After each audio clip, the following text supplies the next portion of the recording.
यश Vidya Niketan global या स्कूलच्या वतीने आपण 26 तारखेला जो घटना दिवस आहे, कॉन्स्टिट्यूशन डे आहे, की त्या दिवशी आपण एक पुस्तकाचं प्रकाशन, आपले संविधान जे पुस्तक पद्मश्री रमेश पतंगे यांनी लिहिलेलं आहे, त्यांच्या हस्ते या पुस्तकाचं प्रकाशन आपल्या या शाळेमध्ये आपण ठेवलेलं आहे.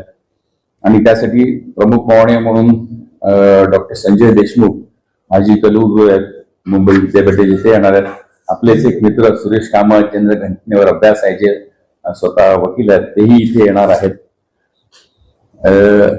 आणि ती जी आपली कार्यक्रम जो आहे हा संध्याकाळी 5 वाजता या शाळेमध्ये सुरू होणार आहे.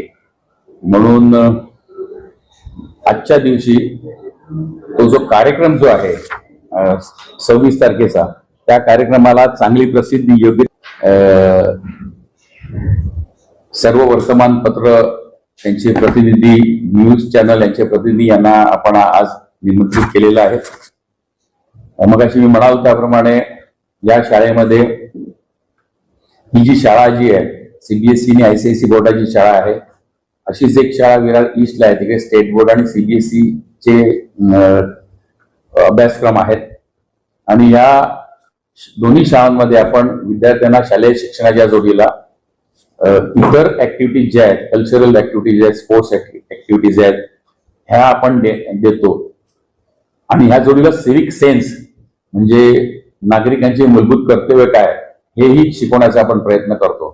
त्यामागे उद्दिष्ट हे एकच आहे की आपल्या शाळेतनं निघणारा विद्यार्थी जो आहे तो मानसिकदृष्ट्या स्ट्रॉंग झाला पाहिजे.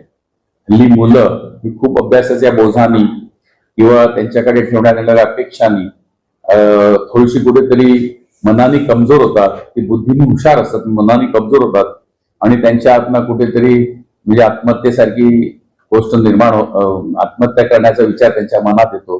हे होऊ नये म्हणून मुलाची मानसिकता, म्हणजे आपण ज्याला इक्यू म्हणतो, आयक्यू तर मुलांचा स्ट्रॉंग असतो, पण इक्यू स्ट्रॉंग होण्यासाठी, इमोशनल कोशन्स या भावनिकता चांगल्या होण्यासाठी म्हणून हे वेगवेगळे उपक्रम आपण घेतोय.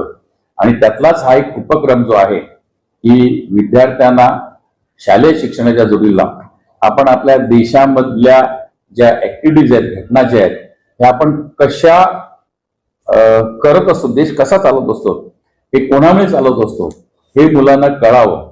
लोकशाही म्हणजे काय ती कळावं आणि लोकशाही कशामुळे चालली जाते हे कळावं. म्हणून हे घटनेवर आधारित असं एक पुस्तक आपण डॉक्टर रमेश पतंगे, लेखक जे आहेत पद्मश्री,